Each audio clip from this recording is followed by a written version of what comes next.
Even though she likes to eat people, I mean, that doesn't stop her from being charming.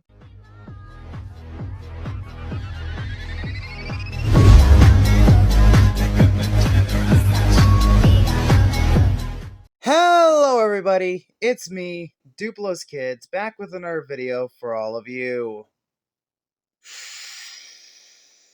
It's been a while, hasn't it? Yeah, I ain't even gonna hold you, I was just lazy. I'm not even gonna lie. I was just not feeling like making videos and stuff, so I just didn't. Sorry for leaving you guys waiting for so long. I'm back now! And what better way than to come back with a brand new video idea, aka ranking! That's something I'm gonna do now! And what better way than to talk about a show that I never got to talk about and I'm probably going to be doing a review on. And probably means definitely. Hazbin Hotel, which is a show a lot of people are very split on. And me, being the little desert goblin that I am, that enjoys this show that is very poorly written, I'm going to be ranking all of the characters. Cause why the hell not? And I'm going to be ranking all of these characters on 4 different categories. 1. The writing, aka how well is the character fitting into the role that they're supposed to play, and how well are they written. 2. Design. How does the character look, and does it fit that character and what they're supposed to be, and genuinely look good while fitting that character. 3. Voice acting. How good are the lines delivered? Do they get the emotion that they're supposed to get across? And finally, most importantly, do the voices fit the characters? And the 4th one that's only for this, potential. How much potential do these characters have for future seasons? By the way, for the designing part, I am going to be generous considering the color schemes in the show are kind of garbage, I'm not gonna lie. And with that, before we get into the video, don't forget to do what every single YouTuber ever says to do to their video. I'm not gonna repeat what 1,000 YouTubers have already said. Man, I haven't said that in a long time, and let's get right into the video. Starting with the side characters of the list, we might as well start with Mimsy. Mimsy is a character that only appeared in episode 5 of Hazbin Hotel Season 1. We've only seen her once, and she hasn't come back since, so she's a side character, but kind of a major one, so we'll count her for this. Might as well start with her writing. Her writing is okay. She's supposed to be a comic relief character, one-off, fun, goofy character, and she's alright. She's not the funniest character I've ever seen in this show. There's definitely funnier, and she's just kind of when it comes to comedy. She's As for design, it's okay. It fits her character well enough. Though, color scheme-wise, she has been hit, unfortunately, by The Hazbin Curse! Basically, if you don't know what that means, with their color schemes, it's usually black, white, red, gold, and that's it.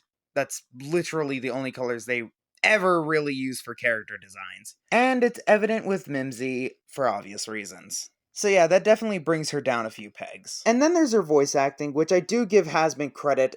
Basically, all of their voice actors are giving their all to every single one of these characters, and I love it. Their voice acting is one of my favorite things in the show, other than the animation going absurdly hard sometimes. And Mimsy is no different, having some pretty good voice talent behind her, specifically the voice actor for Spinel from Steven Universe. But her voice performance is my favorite, and also the singing in this is subpar, and plus she kinda ruined the song Hell's Greatest Dad. So, yeah. And as for potential, I'll keep this simple, she has none. She literally has not a single bit of potential to be anything more than an extra side character. So, yeah. And the final verdict when it comes to Mimsy, I'm putting her in kind of bad tier. She's not the worst character I've ever seen, but she's pretty bad. She's not absurdly annoying like another character on this list, but she's pretty bad. The next character on our little tier list here is going to be Zestial. Zestial has so far only made one appearance in episode 3 of Hazbin Hotel. And just like Mimsy, he only appears in one episode, and it's a small cameo appearance technically. It's not really a major role. But he does get in a few more songs than Mimsy, so he's a little more important in a way, so I will include him. For Zestial's writing, the fact that he's just a simple side character is honestly surprising with how well he is written. Like, genuinely, you can get a feel for what kind of person Zestial is with the few cameo appearances he's in. He's dark. He's creepy. He can get serious, but he is a little more lighthearted. He cares about the people around him and his friends. He has some form of relationship with Carmilla Carmine, whether that be romantic or friendship. Who knows at this point? You can even tell how old he is by the way he speaks, by the things he does. Like, honestly, it's really impressive how well he's written for such a small role he plays in the story. And as for his design, do I really need to describe to you why this is cool? Just look at the picture I'm using! This isn't even his full body! And he still looks sick as hell! Like, first off, obviously the color scheme still has that has-been red-black combo, but it's unique with the green. I love how they implement the green. Also, just look at him. Like, you can tell he's based on a spider. Like, with Angel Dust, it's kind of hard to tell that he's based on a spider, but with Zestial, it's abundantly clear. Everything down to the way he dresses is even awesome. Like the spider-like webs in his trench coat, the stitches in the hat, it all just feels so cool. And you can even tell he holds some form of authority with his design. Like, his design fits him so well. Like, it's not even funny. And his voice acting, like, really? Really, this voice acting is incredible. Like, it's the same passion we've seen from every other voice actor. The voice actor's great, and oh my god, the voice effects they use on Zestial's voice. I shit you not, I think he's got the coolest voice in the entire show. Even cooler than Alistair's. Yeah, I said it. And as for his potential, he holds the potential to be an amazing character that plays a serious role in this story. Like, I'm not even kidding. I really hope he plays a major role in season 2 with the V's. I really do. So from what I can tell, he's kind of like the leader of the Overlord. So maybe like that plays in, and like he tries to wrangle in the V's, but he needs the Hazbin crew's help to wrangle them in. And this could like play into like a personal headcanon of mine that Zestial owns Alistair's soul. That's why Alistair is weaker now, because he took his soul back when he was like killing overlords and stuff. Like, I joke you not, Zestial has a shitload of potential. I just pray to God that Vivzy uses it. But for the final ranking, unfortunately, I have to put him in great tier because of the fact he's just a basic side character. And again, we don't know if he is going to play a major role in season 2. But he definitely has the potential to. He's got one of the coolest designs in the show.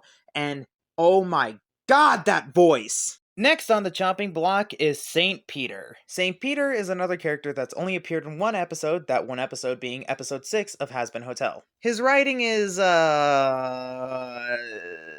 it's not terribly horrible. It's not the worst I've ever seen in this show.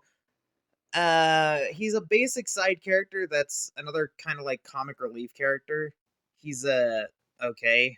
I find Mimsy funnier than he is, but okay. And as for his design, I absolutely despise it.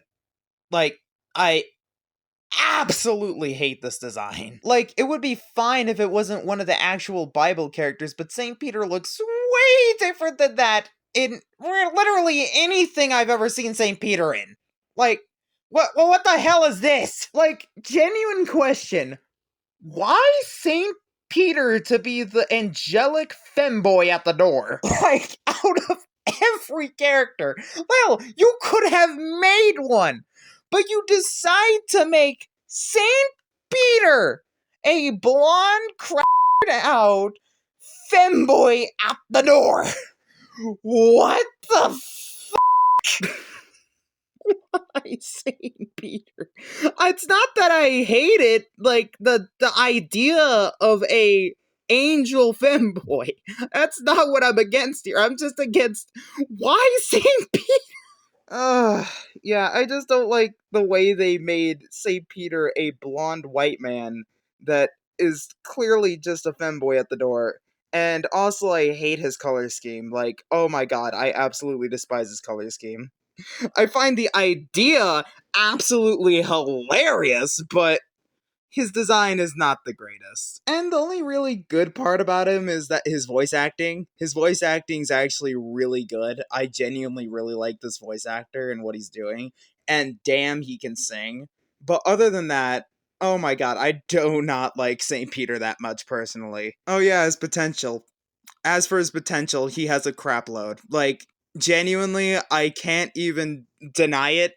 Saint Peter, he's the guy that decides whether you get into heaven or hell. Like, come on. He's gonna play a major role whether I like it or not. Like, my god,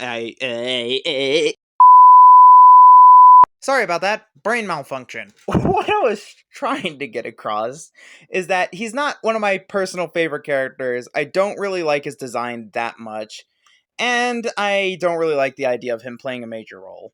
But it's probably going to happen. The dude's St. Peter. Like, it's inevitable. And my final verdict is, sadly, mid tier. I would put him way lower, but he does have genuine potential, and I know that he's going to be playing a major role in the story, so I have to put him at least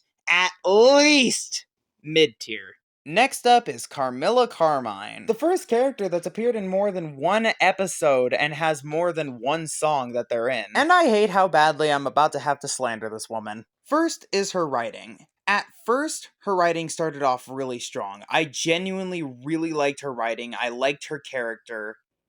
But the minute we got to episode 7, I believe, episode 7, is when her writing just took a goddamn nosedive. All because of one character I'm gonna talk about later, but oh my god, I hate how poorly they handled her final, part in the story. I genuinely hate how they handled her at the end. Like, it was so good at the start, it was well set up, but the payoff was just absolute garbage, dog. Okay, time to talk about her design.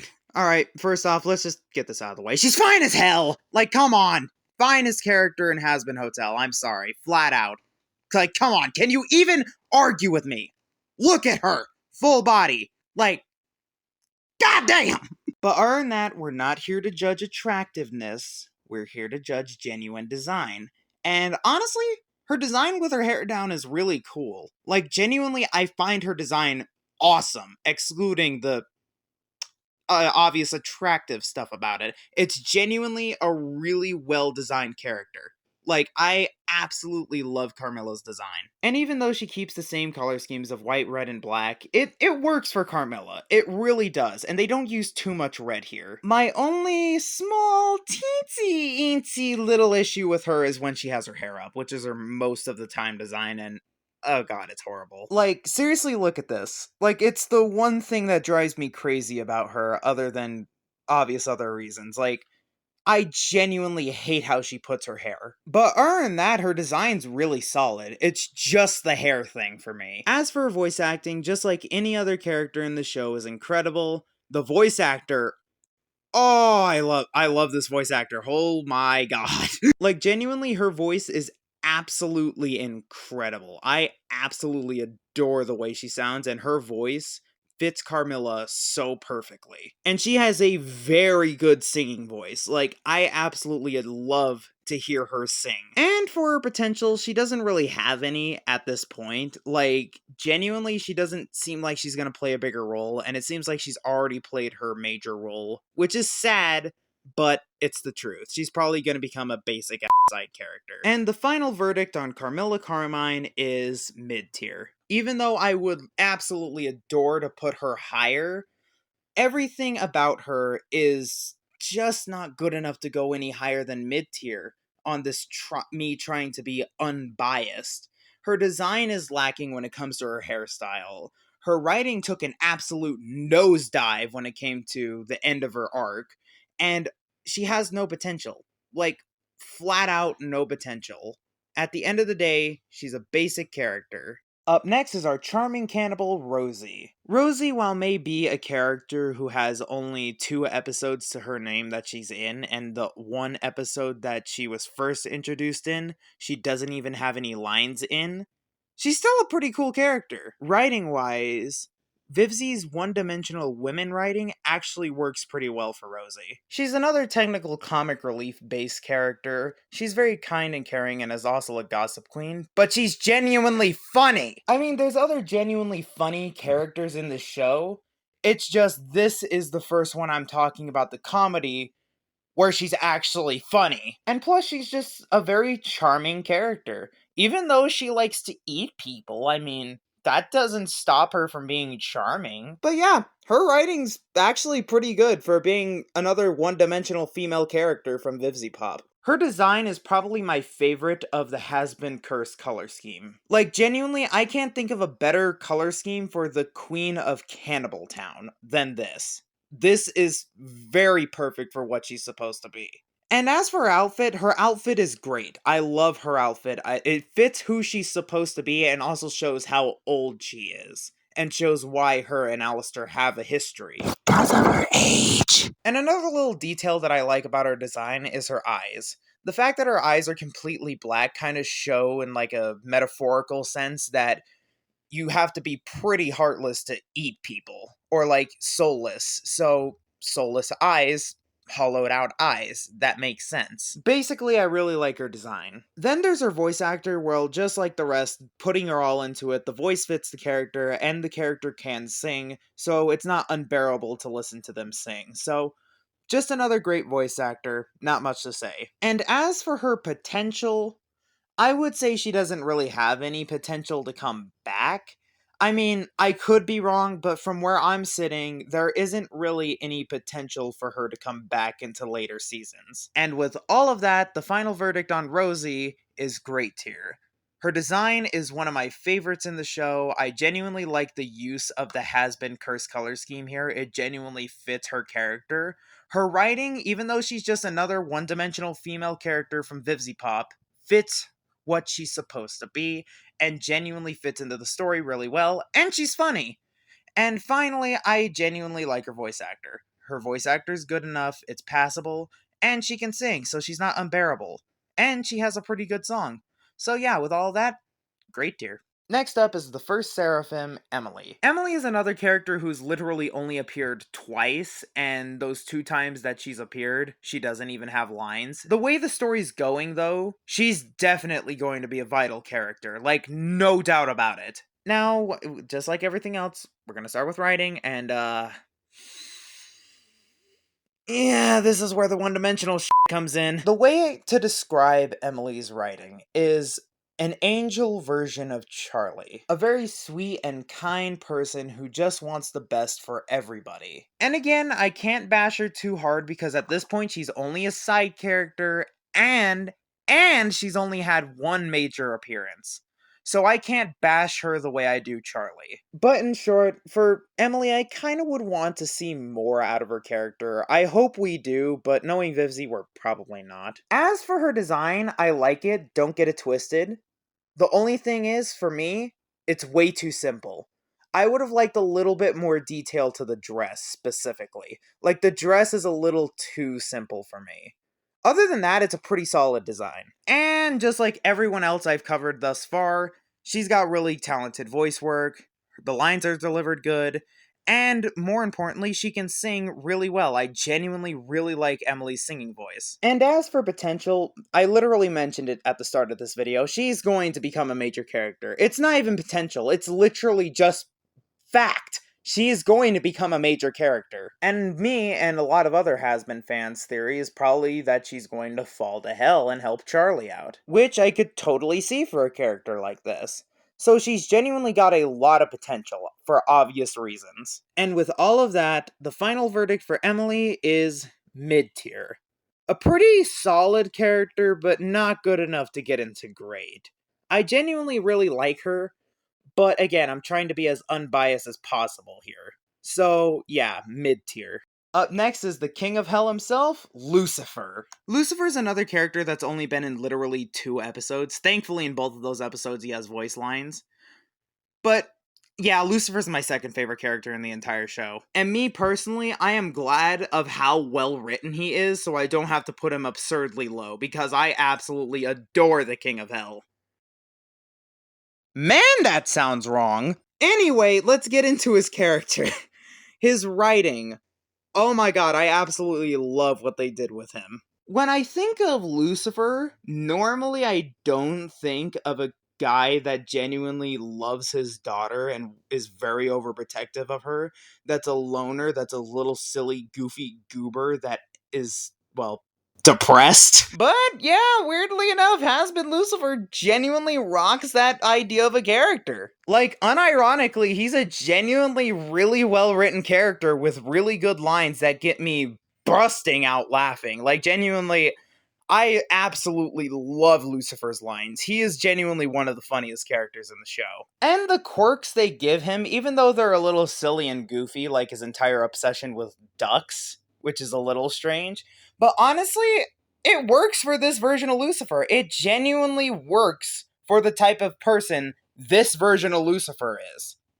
Weirdly enough. And his entire relationship with Charlie is just really well handled. The fact that he's a distant father that is terrible at keeping in touch, but is very clingy and overprotective when he's in front of his daughter, makes complete sense. And the fact that he's not an amazing father as well is really nice. The fact that he's not just a perfect father or a complete garbage father. The fact that he's kind of in the middle not only makes sense for the fact that he's the king of hell, but we're still supposed to root for him, but he genuinely feels like a real person. And it's a genuinely really good balance between the intimidating and wicked king of hell and a genuinely silly, goofy father that just wants to care for his daughter. Also, I really like the fact that they're kind of setting up Lucifer as a character that's going to be like the polar opposite of his wife, aka Lilith, aka Charlie's mother, and what her character's most likely going to be. Like, I genuinely really love the way Lucifer is written in this show. Like, genuinely, I love it. His design, I'm a little mixed on, though. Like, the idea behind it is really cool. Like, hell is a circus, and each of the seven deadly sins is a different, like, leader or role in a circus, with, well, Lucifer being the ringmaster. But the two major problems for me is first off the color scheme. It's that white, red, and gold color scheme that I really just don't really with when it comes to certain characters, and Lucifer is one of them. Also, the fact that he's short, like, that is kind of stupid to me. Like, the idea of the imposing king of hell being a short stack is kind of stupid to me. I would like the idea of him also being a towering figure, but he's not, he's short. Which is funny, but doesn't really add to Lucifer, the imposing and intimidating king of hell. And I'm assuming it kind of plays into like, oh, don't judge a book by its cover type things, like, oh, you could be labeled as good but be a terrible person, but be labeled as like a super evil person but be just a silly goofy little guy. But yeah, it's kind of stupid for the king of hell to be short when everyone else in the sins is tall to me. The only thing that really makes sense to me of why he's so short is because of the fact in the actual Bible, Lucifer is a cherubim. And in Hazbin Hotel, cherubim are short. But that doesn't make sense as well because of the simple fact of Lucifer doesn't look like a cherubim in this world. It looks like Lucifer, like a normal guy. It doesn't make any form of sense to me. Like, his design is passable, but it's not that great. And as for his voice work, dude, it's Jeremy Jordan. This guy's basically worshipped by drama kids. And for good reason. He's really good at what he does, and god damn, that man can sing. Like, out of everyone, Jeremy Jordan is the best singer in the entire show. Like, flat out. He kills the role as Lucifer. And as for potential, he definitely has some major potential to play a major role with Charlie's story. But I don't think he's going to be taking a major role. At best, he's going to be like a side character that's helping run the hotel, kind of like Alistair was, except, we can actually trust him. Which is funny enough because he's Lucifer! Barring that, he's got a lot of potential to be a great character. And with all of that, the final verdict on the King of Hell himself is our first incredible. He is really well voice acted, his writing is really good, and he's got potential. The only problem I have with him is his design. And that's only because of the color scheme and the fact that he's short. And here we are, our final side character, Cherry Bomb. Cherry Bomb's another character that's only been in 2 episodes and had a decent amount of lines, kind of like Lucifer, except I don't like her as much as I like Lucifer. Let's start with her writing. She's another one-dimensional female character who's your classic wild card crazy party girl. In simpler terms, a tomboy. And she is another comic relief, and she is actually funny, thank God. She is given funny stuff to do and does have funny stuff that she does and is genuinely a fun character. Basically, for another one-dimensional female character, she's not bad. Then there's her design, which is the worst fucking one in the show. The only things that really fit her in this design is the tattoos and her clothes up from her shirt down to her pants.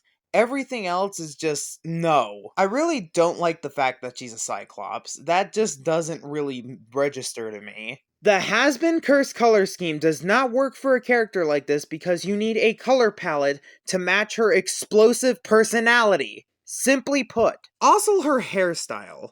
Her hairstyle doesn't match her character. If anything, it feels like Vivzy ran out of hairstyles and just decided to give her this. And don't take this as me saying, oh, she needs short hair because she's a tomboy. No, she can have long hair. What I'm saying is her hair's gotta match her explosive personality.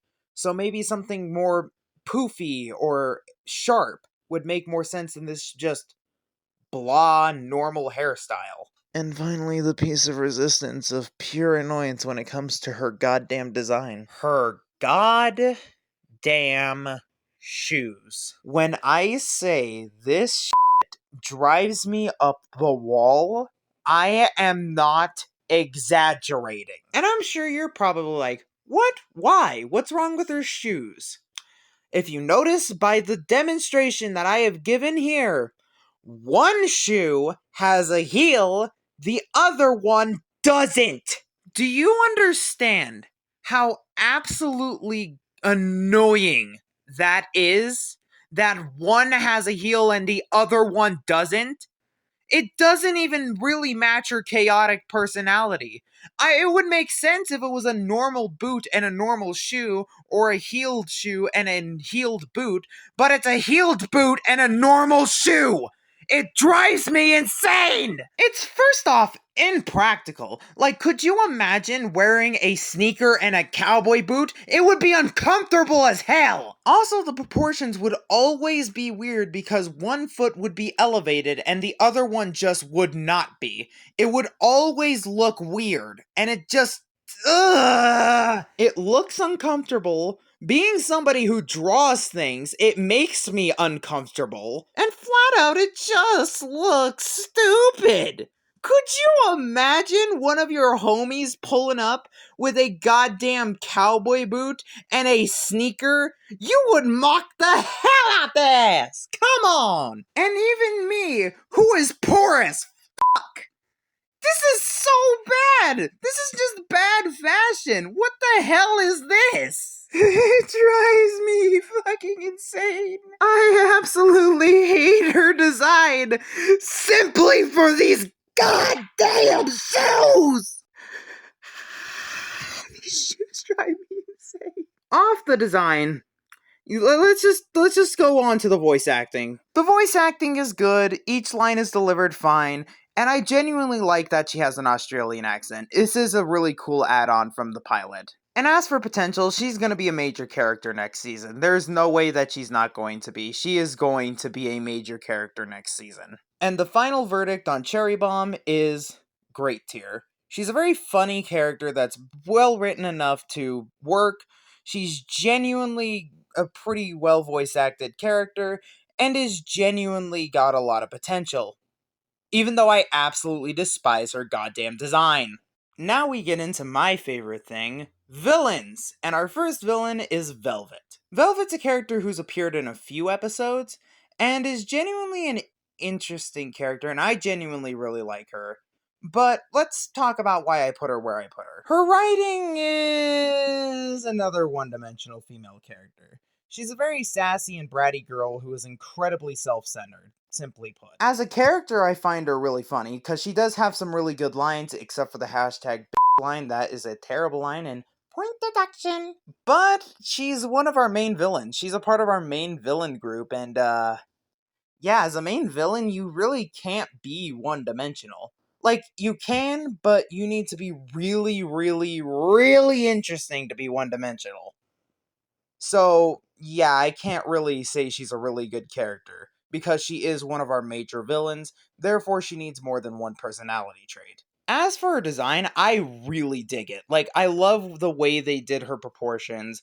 I absolutely love the fact that she changes outfits each time we see her, and her color scheme is actually really good. This is my personal favorite of her outfits, specifically because of the skull earrings. But other than that, this is one of my personal favorites. But she has plenty of other really good outfits. Like, genuinely, I really do dig her design. And her voice acting's round about the same as everyone else. Really well delivered, really well handled. I genuinely really like her voice acting. And as for potential, well, she's one of our main villains, and is specifically a part of the V's, who are going to be major villains next season. Yeah, she's got a lot of potential for being a major threat next season. And honestly, the final verdict on Velvet is mid-tier, because I absolutely adore her design, and I find her funny as hell, but her writing is too simple to be a main villain. Alright, and our next villain is... oh boy. That's right. I gotta talk about you. Before anything, I would like to make it abundantly clear that I hate this character and everything that they are, and you should hate what they represent. But Valentino's actually a pretty well-written villain. Yep, gotta talk about this motherfucker. Yeah, I hate to say it, but he's the best written villain in the entire show. Actually, not even that. He's the best written, he's really, really well designed, and my god, the voice actor, but we'll go into more detail here. Valentino has probably appeared in the most episodes out of the V's, and for a good reason, because he's probably like the most dangerous and like main villain out of all of them, even more than my favorite, and my favorite character in the entire series. Valentino's writing is very interesting, because he's written to be a sleazy piece of shit that uses people like toys. And it's really well handled, surprisingly. The subject this character handles, which is, I'm just gonna say the family-friendly term way to say it, SA, it's, I mean, a hard topic to cover. Obviously, I am not qualified to talk about this, but yeah, just flat out, he does handle the subject pretty well for being like an example of what this kind of person that could use somebody like this could be like. And it genuinely shows how people that are seen as really attractive can be really, really evil. And the stuff he does genuinely shows how bad and how terrifying this experience can be for somebody, and how bad these people are. Like, I can't deny it, he does a good job at representing these absolute pieces of subhuman garbage. And at the same time, they still make him funny, but at the same time, they give him so many creepy, terrible, and gross out scenes that it balances out, like, his comedy of wanting to like him while giving you reasons why you should absolutely despise him. He's the type of character you absolutely love to hate, basically. And like, for an example of like mixing this up, here's a good example. Here's a scene of him being funny. I'm coming! Not off camera, you're not. And here's the scene that directly follows that scene. What can I do for such a... No, thank you. Yeah! There's a really good example of how they balance his disgusting and absolutely terrible personality with actually funny dialogue. And even though the entire fandom can agree this guy is a complete piece of absolute garbage, he is really well written. I can't deny that. And as for his designing, this is my favorite of the has-been cursed color scheme. Right here. Cause it's really well used and fits this character. Like, genuinely, I can't deny he looks awesome. If it wasn't for the absolute horrid stuff that he does, he would honestly be up there with some of my favorites just for his design. I love this design. And hell, look at this outfit he has when his wings turn into a cape instead of a robe. And tell me that does not look absolutely drippy. Like, genuinely, he has got that shit on. And the fact that it fits his character so well because of the fact he is a pimp, like, it fits who Valentino is to a T. I absolutely love his designs. Both the one with the robe and without it, with this drippy ass fit. I mean, look at even his blicks. His guns look cool. I'm sorry that he's that well designed. He just is. And the voice actor is absolutely perfect for Valentino. Like, I could not imagine Valentino with a different voice. Like, genuinely, it's cool, it's slick, it's genuinely kind of attractive sounding, but it's slimy, it's kind of wicked. It genuinely gets across what kind of character Valentino is. And again, he can give a really funny line while still being an absolute piece of garbage. And oh my god, the potential this character has. I bet he's going to be a bigger threat than my favorite character in the entire show. Like, he may be the leader, but Valentino is a genuine threat that I think is going to die next season, and I can't wait to see it. I just hope they don't make it a joke. But genuinely, he has the potential to be one of the greatest villains in this show, simply due to the fact of how well he's written and how absolutely slimily evil he is. And even though I hate to say this, but the final verdict on Valentino is our first best tier. He is way too well written, way too well designed, and way too well voice acted with a crap load of potential not to be any lower but best tier. And I genuinely wanted to just put him in incredible. Nah, he is one of the most well written villains in this entire show.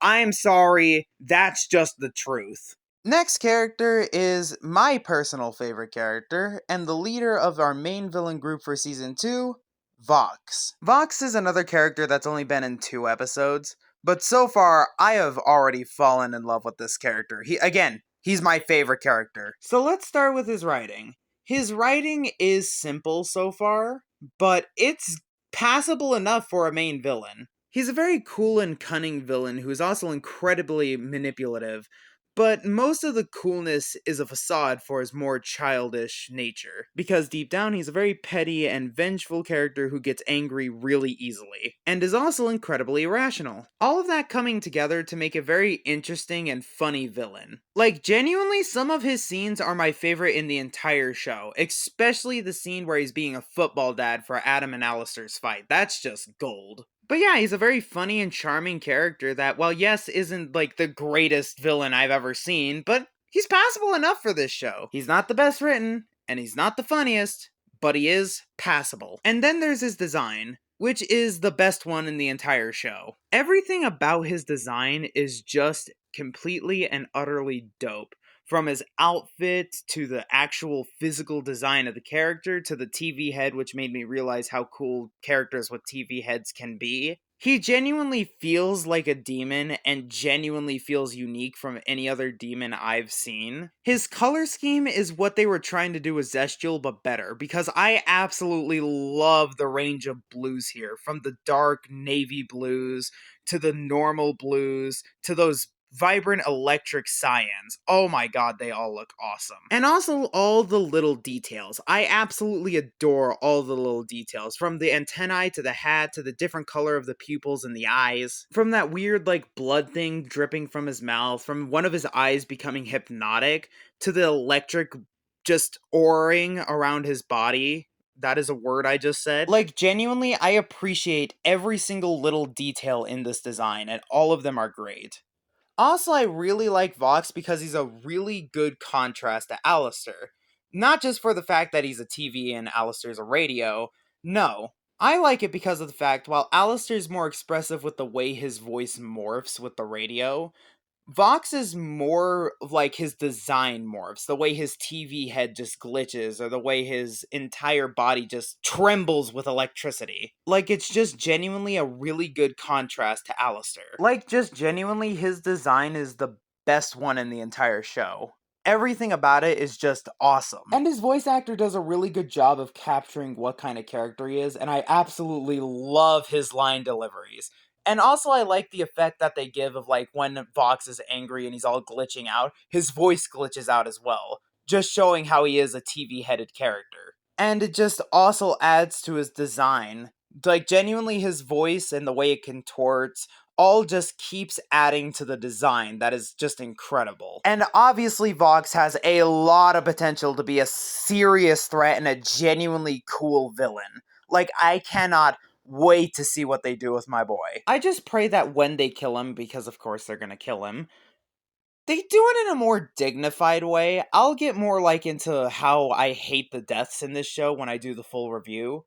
But I just hate the deaths in this show because they're just stupid. Just flat out stupid. But we're gonna cover that a little later on when we talk more about other characters that have actually died, and one specific character that has killed a few other characters that I'm genuinely going to bash so hard!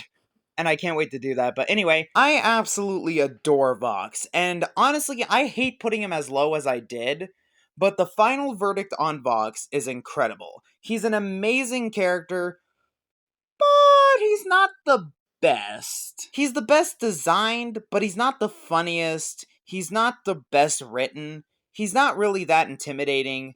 So I can't put him any higher than incredible. Unfortunately. Well, it's about time we get the rest of the angels out of the way. Let's start with Sarah. Sarah is... oh boy. She appears in the exact same amount of episodes Emily did, and Emily's better written. Yeah, let's just get her writing out of the fucking way. Yeah, she's another one-dimensional female character, even though she's like one of our major villains. Boy. Basically, her entire character is that she's scared of the demons in hell uprising, which is why she authorized the exterminations. Okay, we don't really get to see why she's scared of the demons uprising. As far as we know, the demons weren't doing anything. It just seems like they were vibing, and Sarah was like, nah, they moving kind of oppy. Obliterate them.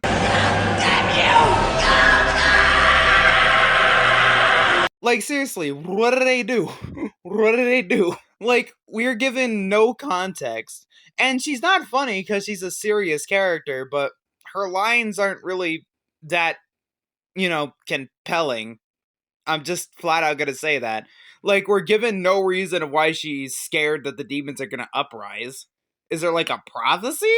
Like, hopefully we get more context in the next season, but as it stands, she's just kind of a poorly written, one-dimensional female character. As for her design, it's alright. It's not the greatest design I've ever seen. I think it's a little too simple, just like with Emily, but it's not terrible. I really like her halo, but other than that, a little too simple. And now this is the first time we need to go in depth into the voice acting. Cause, oh boy! When it comes to her line deliveries talking, she is boring as hell.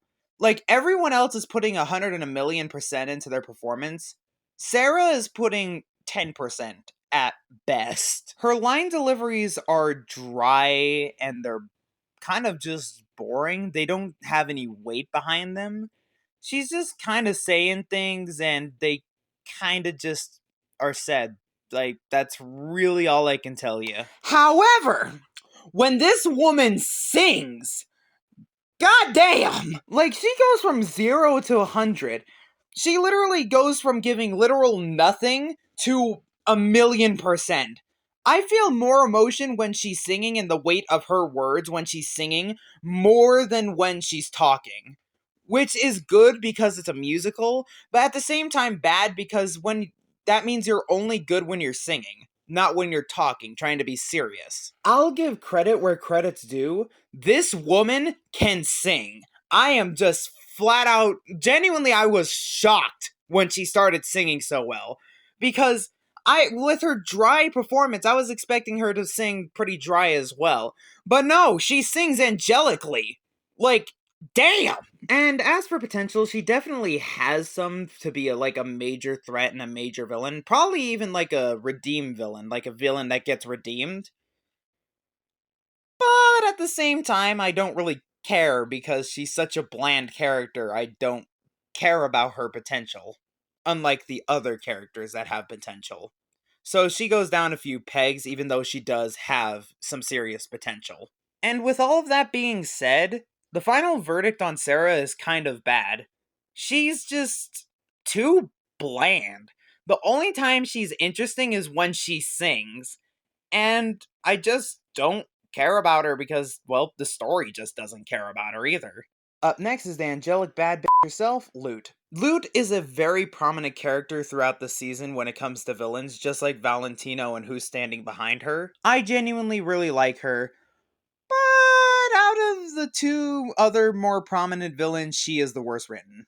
Probably because she's a woman in a Vizzy Pop production. Excluding that, her writing is okay. Basically, she's a cold-hearted, ruthless warrior who really only cares about killing demons, and also can be a little psycho at times. Also, she's the right-hand man to the, well, big head honcho standing behind her. Basically, she's a villain to Vaggie, who we'll definitely talk about later, which is really sad because it brings down her character. But other than that, I genuinely really like her ruthless personality, and she's genuinely given really funny stuff to say, and is a genuine, really funny character. And also, out of every single villain other than Val, she is the most intimidating because she is the one that's taken the most seriously. Like, genuinely, she's a really good character and a really good villain. The only problem is that she's poorly written because she's a one-dimensional female character in a Vivzy Pop production. Her design is weird. I would say her design is too simple, just like the other two angels,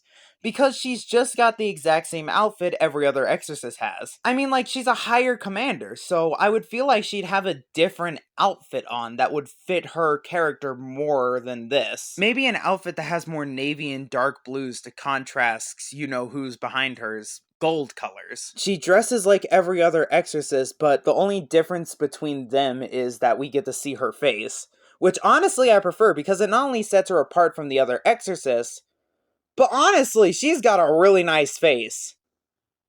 Man, that sounds weird. What I mean is I really like to see her face, basically. But the main reason why I like to see her face is because of the Exorcist masks. I'm a real sucker for masks, and an LED mask like this is a cool idea, but I absolutely hate it. Like, I hate the way the mouth moves, specifically. I absolutely hate the mouths on these damn masks. They're terrible. Like, I would have preferred literally any other kind of mask. Hell, I'd have preferred it if the eyes were the expressive parts, and there was no mouth. Like, the mouth genuinely draws it back for me. So her without the mask looks better because the mask, well, looks like shit. Now for voice acting, just like everyone else except for Sarah and one other character we'll talk about later, she's giving 100,000,000% to this performance.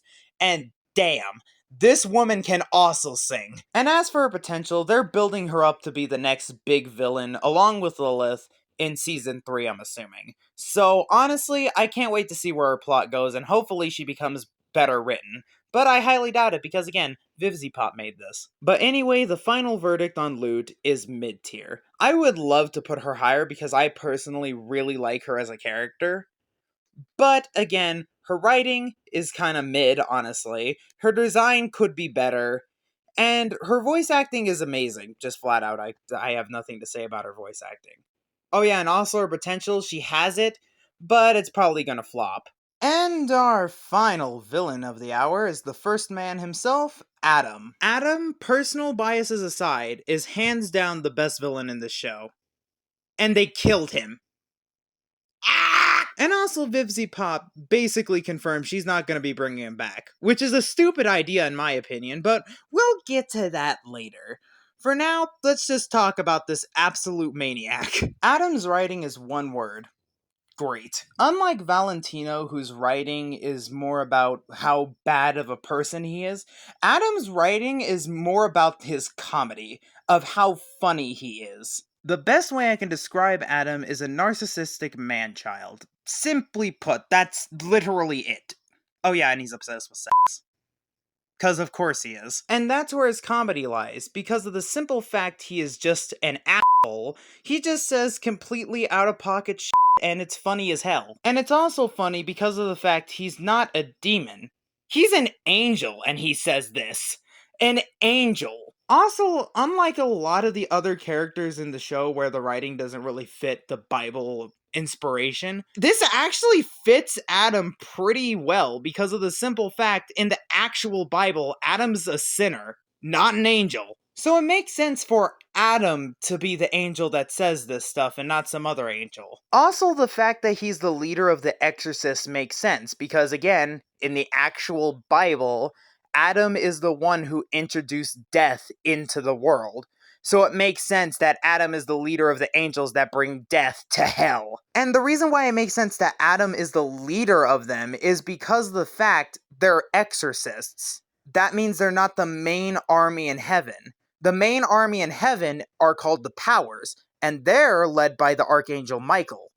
So it makes sense of branching off of the angelic army called the Exorcists is led by Adam. And finally, it also plays into the fact that this version of heaven is corrupted. That a person like Adam, who in the actual Bible is a sinner and the one who brought death to the world, is an angel in this universe. It's genuinely a rewrite of a character like this that makes sense in that story, but also genuinely stays true to the original Bible. Like, I can genuinely say that even though I like this version of Lucifer better than this version of Adam is way more accurate to the original Bible than this version of Lucifer. Like, genuinely, Adam is another one of the best characters written in the entire show simply due to the fact of how close he is to the original Bible and how funny he is as a character. Adam is easily my favorite angel design in the entire show, hands down. The reason why I say that is because it has just enough, but not too much. It doesn't have as many subtle details to the design as other characters,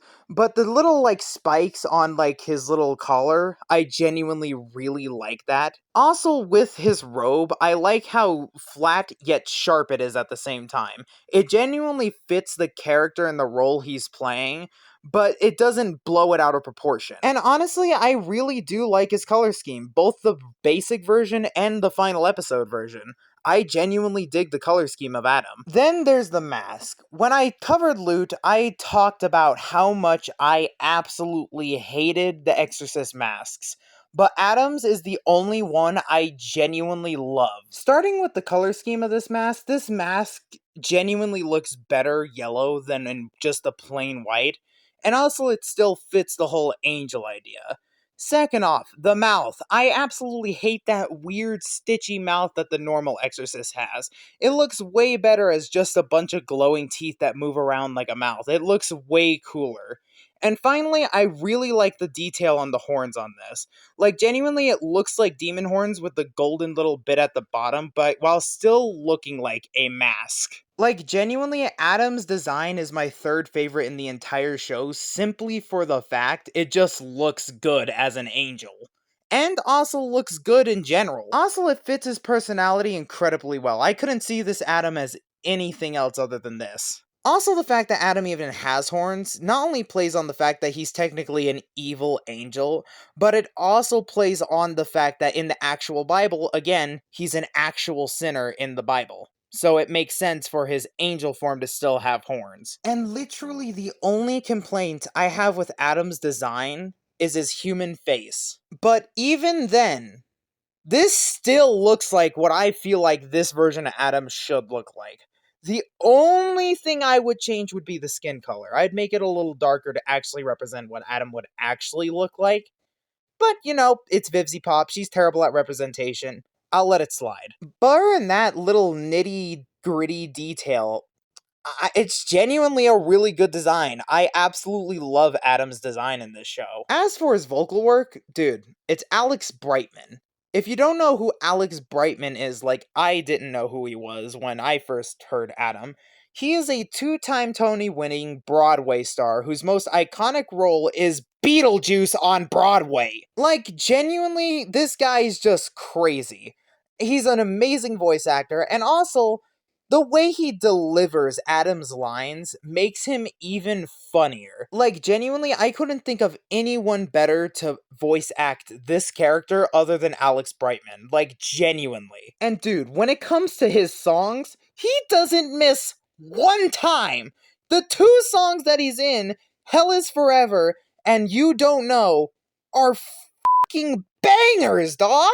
Like, genuinely, I love Adam not just for his design, not just for his actual writing, but the vocal work from Alex Brightman makes this character amazing. And the only thing I would say is bad about Adam is technically his potential. But even then, even though this character is technically gone forever, as I mentioned at the start of this, I still think there's serious potential here that she's completely missing. Because of the simple fact, bringing Adam back as a sinner just makes sense. Not only in the terms of the Bible, but also in the terms of his character. Like, genuinely, there's so many different plot points you could take with Adam being a sinner. With the two main ones I would take would either A, him doing his own redemption thing, or B, him becoming a new overlord, kind of like Alistair. Him rising up the ranks really quickly because technically he is a fallen angel, but also a sinner. Also, just genuinely, because of the fact you're going to be definitely killing Valentino next season,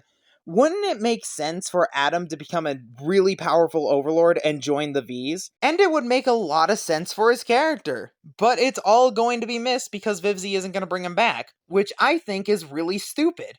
Bring him back! Literally, there's only 3 bad things about Adam, which is A, the way he killed a character, B, the way he died, and C, the simple fact he didn't have enough screen time. He needed more. Like, genuinely, other than that, he's an incredible character. And with all of that, the final verdict on the master himself is best tier. His writing, bomb, except for the simple fact that of the way he killed the character. That's the only thing that isn't bomb about his writing, but everything else is bomb. His design, bomb. His voice acting, bomb.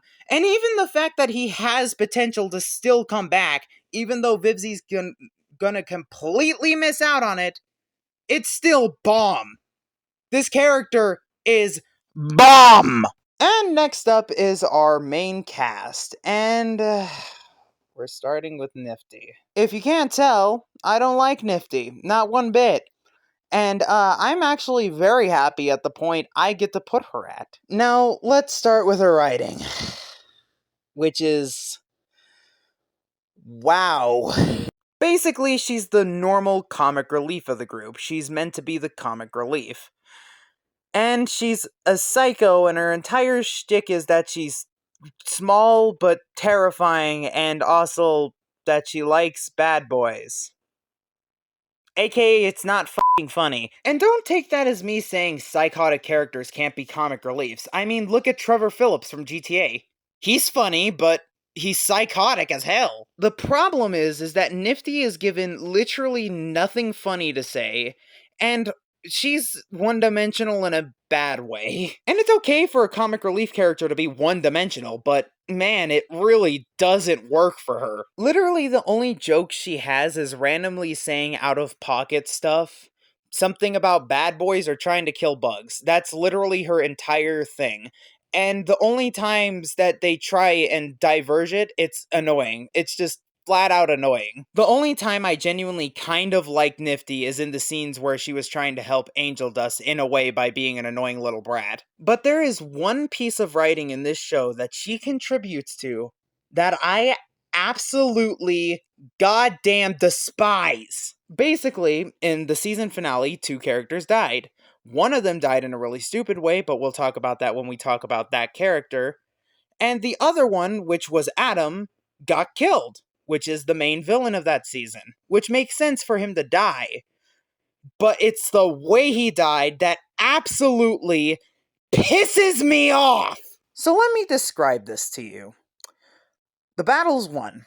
Lucifer is beating Adam to a bloody pulp.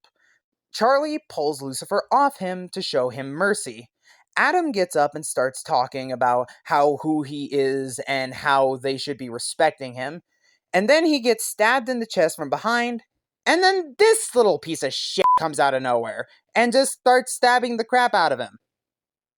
Are you fucking serious? You made your comic relief kill the main villain. Are you serious? The reason why this just absolutely grinds my gears is because when you have a main villain that's been taken so seriously and has been piecing up the entire cast as long as this battle's been going on, to get killed by the comic relief, it makes not just the villain, but every character that lost to that villain a fucking joke. I'm sorry. I know it's like a meme for like the weakest character in a franchise to be the strongest, but that shouldn't actually happen in the show. The smallest and technically weakest character in the entire show should not kill the main villain! Especially somebody as annoying as Nifty. Like, seriously, you could have picked any other comic relief character to kill Adam, but you pick her? Easily the most unfunny comic relief in the entire show, dog? Really? I would have been more satisfied if Angel popped him in between the eyes. Or, I don't know, somebody who actually matters in the story. And what's even worse is the two villains I have in best tier, Adam and Valentino, already described how she killed Adam, but she literally ripped some fur off Valentino. Are you serious? And I don't care how absolutely despicably evil a character is, stop having this tiny, unfunny comic relief pickpocket and kill the main villains! Like, from a writing perspective, she's just terrible with villains. I hate her whenever she's in proximity with a villain. She's just horrible. That's the best way to put it. She's horrible. But what about her design? Her design's gotta be better, right, for me? No! No, it's not! It makes no sense! First off, the color scheme is just awful. Again, it's the has-been curse color scheme, but tier specifically, it's just awful. But let me get this straight, dog. She is supposed to be based on an insect. Where's the insect part of it? Like, genuinely. This show has a genuine good job of showing insect-like characters being insect-like characters. Even Angel Dust kinda looks like a spider. Why doesn't she have any bug parts, like multiple legs? Hell, I'd have settled for just antennae. Also, why a cyclops for an insect? Oh, you know, the animals that are known for having multiple eyes. You know, just make that character a cyclops, even though they're supposed to be based on a bug. That should make sense! And you can't even really call her like the cutesy character, like the character meant to sell products, because of the simple fact they paint her as a psycho. Who thinks she's cute? 'Cause I don't! She's a psychotic little freak! Hell, she's a fucking lolly! She's a goddamn lolly! They even took advantage of this! She's even Japanese! Like, genuinely, everything about her I just hate. I hate her design, I hate her writing, she's terrible! Everything about this design, I just absolutely hate. As for her voice acting, it's actually good. Like, credit to the voice actor, she does a good job. I find the voice a little annoying, and the line deliveries are just kind of creepy at times, but she's doing her best. But the potential is something that absolutely just makes my blood boil. I want you to realize something. By her killing Adam, and by Lute being there to see her kill Adam, who do you think Lute's #1 op is gonna be? Cause it ain't gonna be Vaggie anymore, it's gonna be her! Like, seriously, I want you to think about that. That Nifty is going to be Lute's main target!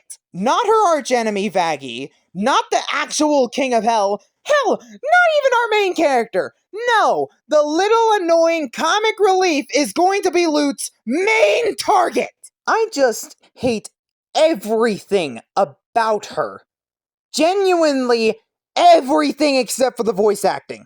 That's literally the only good thing about her. And with all that being said, my friends, the final verdict on Nifty is our first bad tier.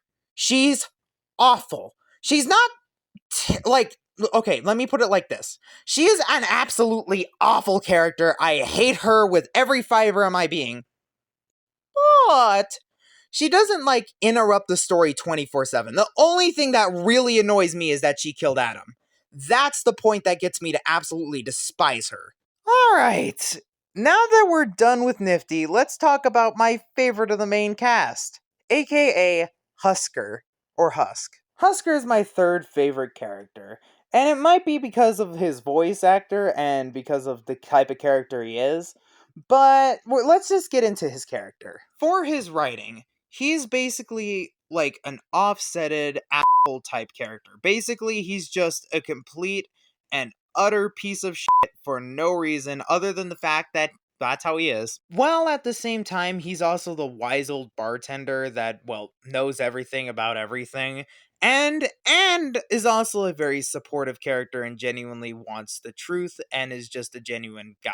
Like, I genuinely like his character. He is a very funny character. He's one of my favorites in terms of comedy. And I really do also like his, like, genuine, sincere moments, especially, like, being Angel's Rock. I really like that about his character. Also, the chemistry they're giving between Husker and Angel, I really like. Like, genuinely, those two have the best chemistry in the show currently. Also, I really like the idea that he was an overlord. The fact that he's like a gambler and that he literally gambled his soul away to another overlord is such a cool way to set up his character and also explains why he is the way he is. I hope we go more into depth of that part of his life, simply due to the fact I genuinely want to see more of Husker as an overlord and see how it led up to, well, him selling his soul to Alistair. When it comes to Husk's writing, it's good enough. Like, it's not a magnum opus, but it's good. I genuinely like his character, and I love him as a character, just flat out. When it comes to his design, I really like it. Like, I like the idea that he's a cat, and also I really do like the idea of, like, each overlord, like, controlling something specifically. With Husker kind of being, like, the overlord of gambling, it makes sense that his design represents that, with all of, like, the card references being the main way he lost his soul. Also, I would say maybe, like, give him a shirt, but other than that, I really do like his design, the overalls, the bow tie. I do like it. I would just say maybe give him a shirt. I mean, it's better than the pilot where he was wearing literally nothing except for a bow tie. But, you know, a shirt would be appreciated. As for his color scheme, it's the has-been cursed color scheme again, but honestly, for this type of character, it works because, well, card colors, red and black. That makes sense. Like, it makes sense for him to be red and black. Maybe, like, adding in maybe, like, a bit of green to represent greed might be nice, but other than that, I can roll with this color scheme, with this design. The only complaint I have about his design is the way he's drawn, specifically lanky. I mean, come on. He's an alcoholic. He's gonna be a little chonkier, you feel me? Like a dad bod, or maybe, like, broad-shouldered bod. Like, I could totally see him, like, being a little larger. And I could see Angel being into somebody like that as well. So, yeah, that's the only thing I'd say, is maybe make him a little chonkier. As for his voice work, dude, it's Keith David. Like, come on, dog. If you do not know who Keith David is, dog! Let me give you his three most popular characters that he does the voice for. 1, the Arbiter from Halo. 2, Dr. Facilier from Princess and the Frog, which is Disney. And finally, Spawn. He is the voice of Spawn! I you not. When I heard Keith David was gonna play Husker, I genuinely got so excited. I love this guy. Like, genuinely, his voice is so cool to hear. He can play so many different roles. I absolutely love Keith David. He's an amazing voice actor, one of my personal favorites.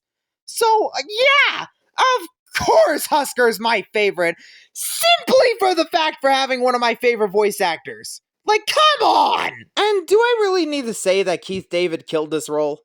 Like, come on. Keith David killed this role. And dude, the one song he has, oh, it's one of my favorites. It's genuinely one of my favorites. Loser Baby is one of my favorites. And hell, it's a fan favorite from what I can tell. Like, genuinely, other than Hell of a Boss, this is the, like, oldest and most famous voice actor they genuinely have. This guy's just an absolute bloody legend. And then there's his potential. Husker has so much potential to become such a major playing role in Angel's arc. It's not even funny. And again, he's probably going to be a love interest for Angel. So, yeah, I can't wait to see more of Husker. He has so much potential in the show. And with all that being said, the final verdict on Husker is great tier. I want to put him higher, but his writing isn't the best, so I have to put him this low. But just know he is very close to being an incredible tier. The next major character on the chopping block is Sir Pentious. Sir Pentious is an interesting character because he's kind of the most forgettable character, but at the same time a very important one. Sir Pentious' writing is interesting, to say the least. You see, Sir Pentious is an interesting character in the sense of he's a major character, but he doesn't have enough screen time to be a major character. Let me explain. Sir Pentious' character as a whole is good. Basically, he's like a stereotypical villain archetype, basically really goofily evil Team Rocket type shit, basically. But his thing is that he always fails, and that brought him into the hotel, making him a major character. And basically, he's been going through a redemption arc throughout the entire season since his introduction in episode 2. You see, it's a good idea for a character, but the problem is that we don't spend enough time with Sir Pentious to really feel his death. Basically, he's a really fun character, but we don't spend enough time with him to really get emotionally attached to him. And also, he's mainly used as a comic relief in the show, never really taken seriously, so again, you can't really feel sad for the comic relief getting killed, especially in the way he did get killed. You see, the problem with Hazbin Hotel, just in a whole, when it comes to killing off characters, they treat it like a joke. To give you an idea of how much of a joke they take death, here's the way Sir Pentious died. So basically, Adam defeated Alistair and started blasting people with his heavenly lasers. Sir Pentious realizing that the only way to stop him is by using his airship. So after he confesses his love to Cherry Bomb and kisses her, he goes up to his airship with his minions, aka his egg boys, and fires up the airship. They then begin charging up the death ray to blast Adam, but Adam notices just as the thing was about to go off and deletes him.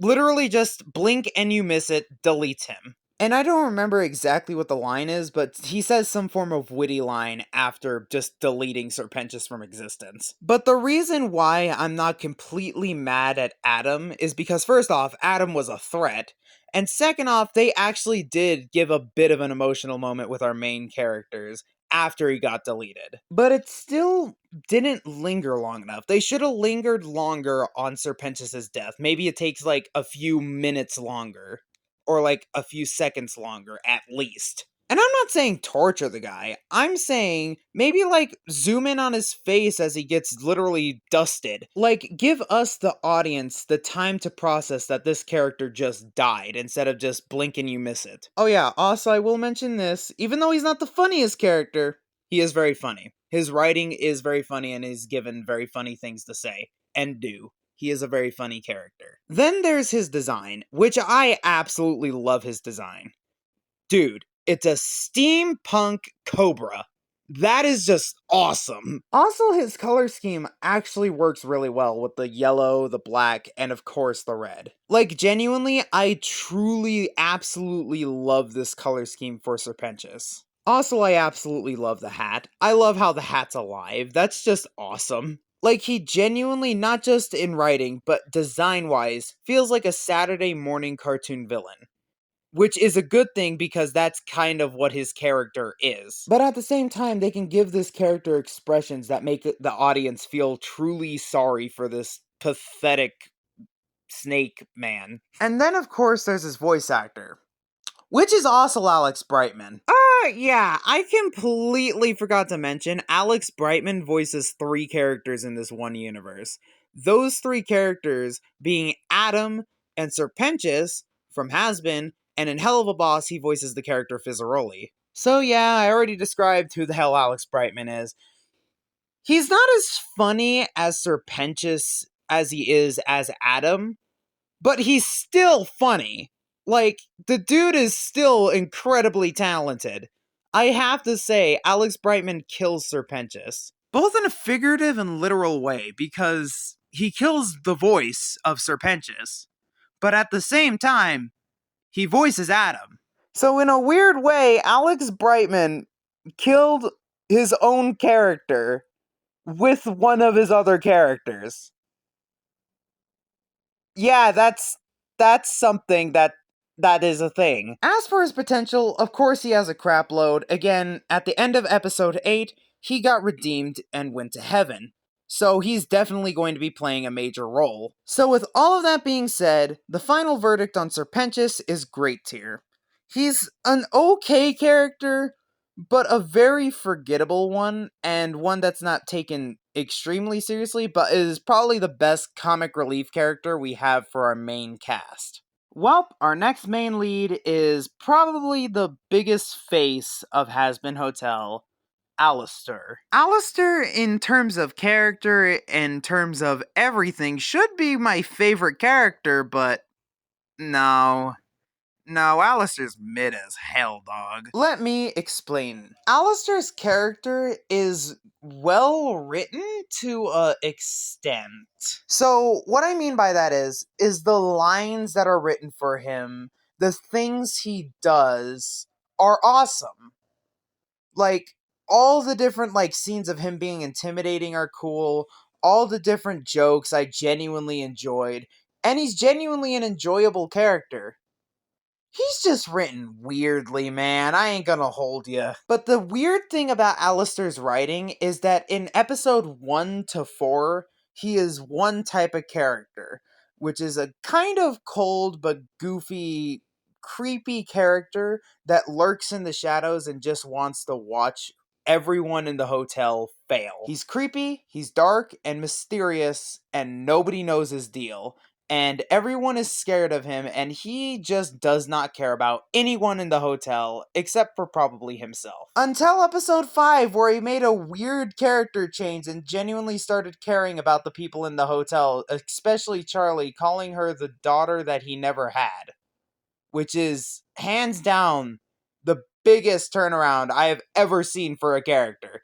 That's just completely out of nowhere. Like, he's still dark and mysterious, and you don't fully know what his intentions are, but he still weirdly changes from not giving an absolute shit to giving a shit. Like, it makes no sense. Also, I do understand that the story does take place over 6 months, and that's why I'm not saying it's fully Alistair's writing to blame. It's more of the terrible pacing in Hazbin Hotel. But still, it affects Alistair's character, therefore it considers for his writing, therefore making him weirdly written. Like, he's a cool written character. Like, genuinely, he is a cool character. He's just very strangely written because of the poor pacing. And then there's his design, which is probably the thing I am the biggest iffy about. Like, genuinely, Alistair's one of my least favorite designs in the entire show. And I mean, like, Alistair as a whole. Not just the main series, not just the pilot. I mean Alistair as a whole. First off, really nothing about Alistair's outfit or literal any features about him say that he's a radio host. Like, seriously, none of this says anything about him being a radio host. The only thing you could say is the staff, and that's only because it has a microphone on it. And also, he doesn't look like he's from the 1930s, which is the time period he died in. First off, his hairstyle is not something from the 1930s, and his outfit is especially not. Like, the trench coat, maybe, but it's a little too sharp. Like, the way it's drawn too sharp. And it just doesn't tell us that he's from the 1930s or that he's a radio host. Like, maybe some different small details, like maybe like the middle of his bow tie is like a speaker of some kind, or maybe like he has like a sleeveless sweater vest under this trench coat. Also, another thing I would have really appreciated is the skin color, because he is technically from Louisiana, and dude, look at him.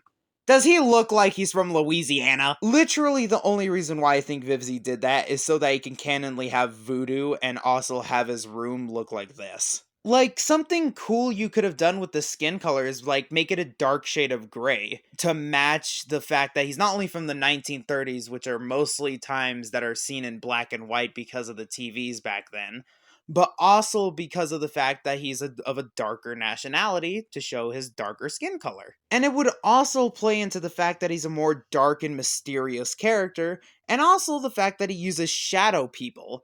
So him having darker skin would kind of represent that he, well, is kind of like a dark shadow of the hotel. Basically a dark shadow of mystery. Also change the haircut. That is not a haircut from the 1930s. Also, those are less deer ears and more like fox or like some kind of hound ears. And maybe make his antlers a little more prominent to show that he is like a deer wendigo creature. Because as it is now, he gives off less 1930 vibes and more 1980 vibes with those big ass shoulder pads. And that's not even saying that the design is bad. Like, it's good, it just doesn't fit Alistair as a character. But even if we keep the design the exact same, the main series version of Alistair is terribly designed simply due to two facts. A, the white collar. The white collar just looks so bad and does not fit his character at all. And second off, his brighter color scheme. For an example, let's look at the pilot design. The pilot design is much darker colors, much more muted. And it genuinely adds to his dark and creepy nature because, again, darker color schemes fit better for dark and mysterious characters to show, well, how dark and mysterious they are. But for the main series, they take away those dark colors and make them way too bright. They should have kept them monotone and dark, because him being bright and lit up like this takes away from his intimidation factor, because the color schemes don't really match his personality. And again, there's a bunch of times in the show where the design goes crazy. Like, every time he goes into his Wendigo form, he is terrifying looking. But his base design doesn't look good. It's iconic, but to me, it just doesn't look good, and it definitely does not fit his character. The pilot did a way better job at doing that. And then there's his voice acting. His voice acting is good, not discrediting the voice actor at all. But again, the pilot is better because I genuinely way prefer the pilot voice actor to this new actual show voice actor for Alistair. Like, the main series Alistair is good, but the way he delivers it more like a normal guy just talking to people like a normal person. Versus the pilot voice actor that genuinely made Alistair's deliveries feel like a showman. Like, he really felt like an actual radio host. He kind of gave off a little bit of Bill Cipher vibes in a way, because he was such a showman with the way he delivers his lines, which fits Alistair's character so well, because he is also a very big showman. But of course they fired that voice actor because Vivzy was like, "Ew, poor!" But anyway, off that, then there's his potential. As for potential, he has a lot of potential to be a seriously good character into the future, but I have a feeling Vivzy's probably going to ruin it and go for the basic route. Or one that just doesn't make sense, but you know what? I'll hold out hope. I'll hold out hope for Alistair. But anyway, the final verdict on Alistair is great tier. He is a great character, he is well written, but he's weirdly written. His design is iconic and I do like it, but I think there could be improvements made, and I definitely think they could have went in a way different direction with the design. And finally, his voice acting could be way better if they brought back the old one. Next on the chopping block is Angel Dust, aka the real main character. Yeah, I don't think anyone will argue with me when I say that Angel Dust is the main character. Like, flat out, he's the main character. I mean, technically Charlie's our main character, but no, he's the main character. Like, flat out the main character. Let's get into why. He is easily the best written character in the entire show. Like, no joke.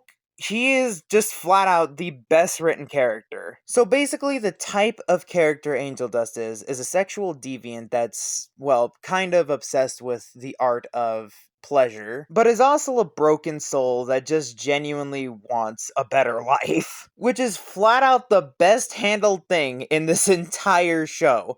Angel Dust's side plot, even though it should be the main plot, is the best thing handled in this entire show. That's why Val is the best written villain, because he's a part of this plot and this story that I'm actually interested in. And at first, I didn't really find Angel Dust's sexual humor that funny, but as it went on, it became charming and paired with actually really well written lines and genuine funny moments. And also, he's the character you feel the most bad for.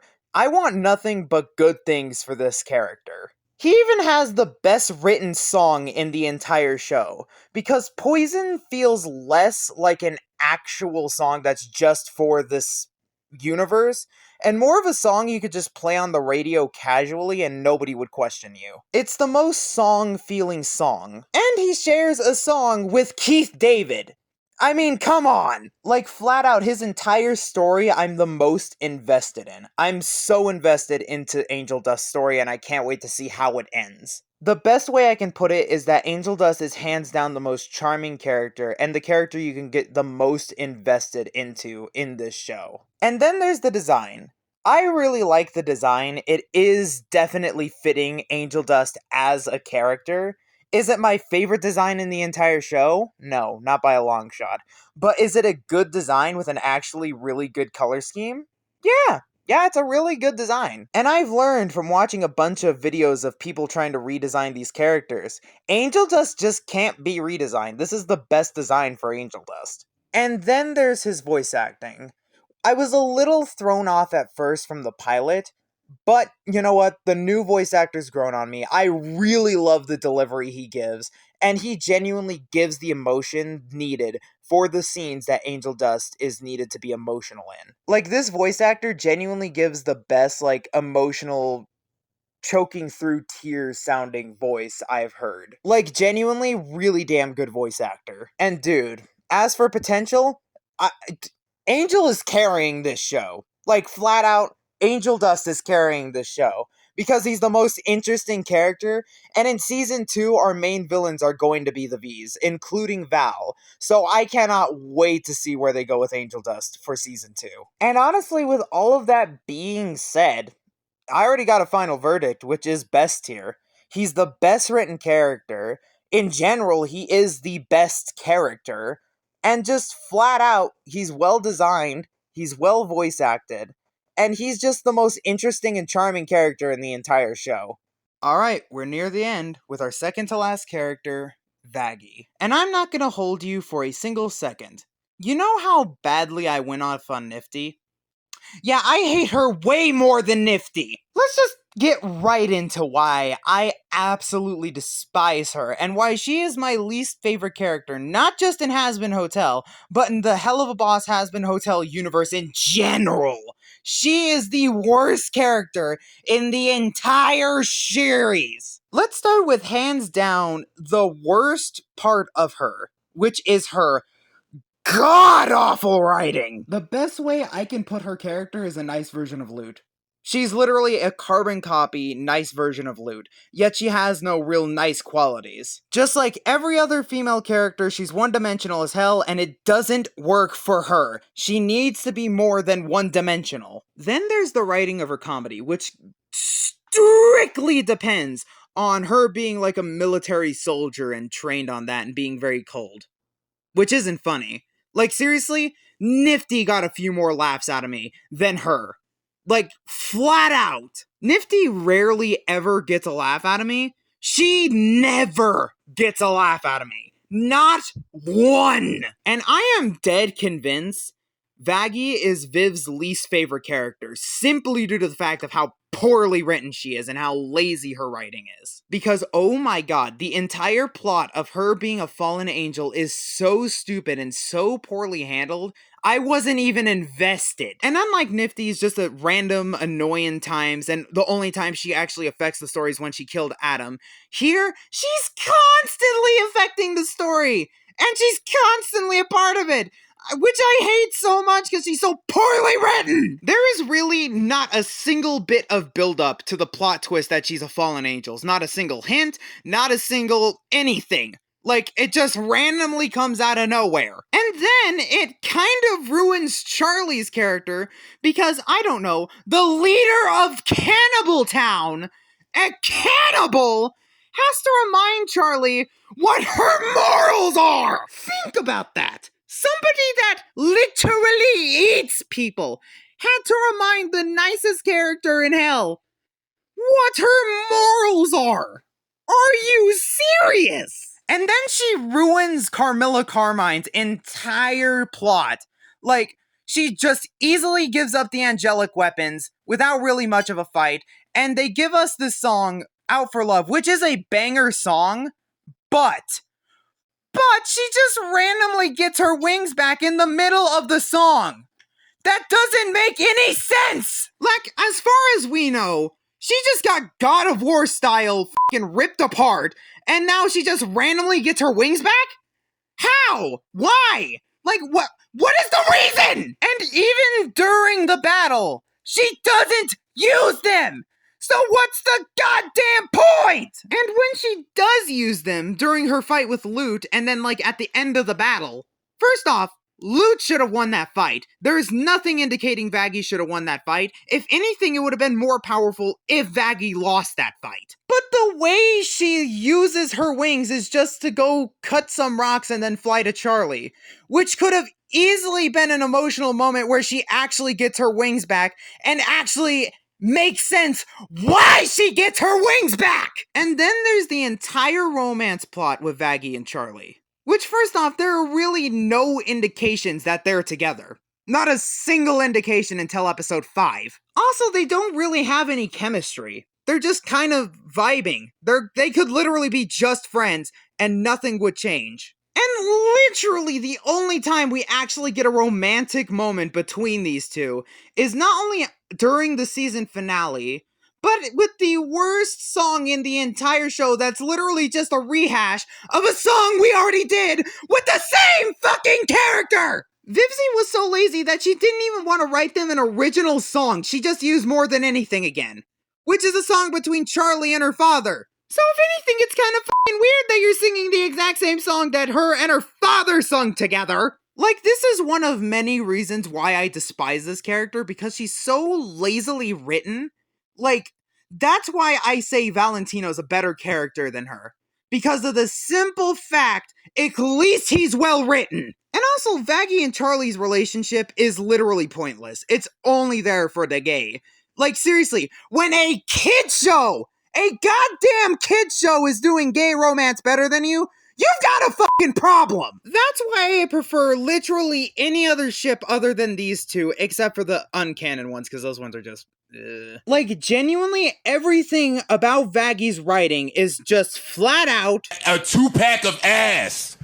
The fuck are you talking about? That shit stinks! And then there's her design, which is so basic, and it's just boring looking. Like, genuinely, there is so many well-designed characters in this entire show, and she's one of my least favorite designs, because she's just boring. Like, there's nothing interesting about her. Even her hair being based on a moth doesn't make any sense. She's a fallen angel. How does that have to do anything with moths? Actually, like Carmilla Carmine, her basic hairstyle looks worse than other hairstyles.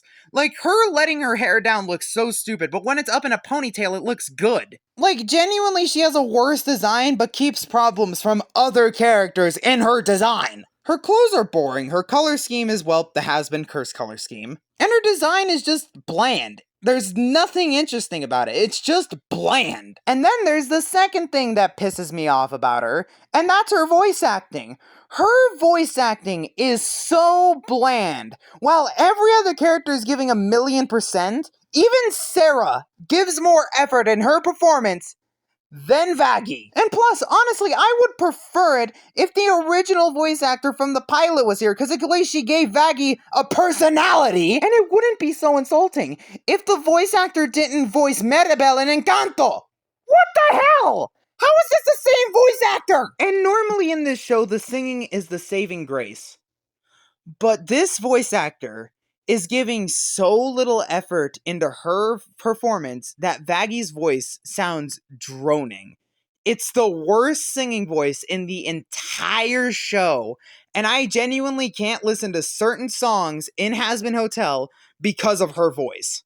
And it's just that droning and annoying. By the way, I'm saying this about somebody who was in Encanto, which still shocks me. You know what? Run the clip back to describe how this voice acting is. Run it back.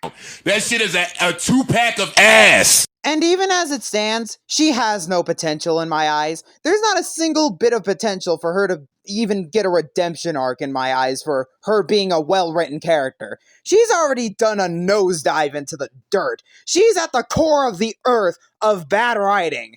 She is fucking bad.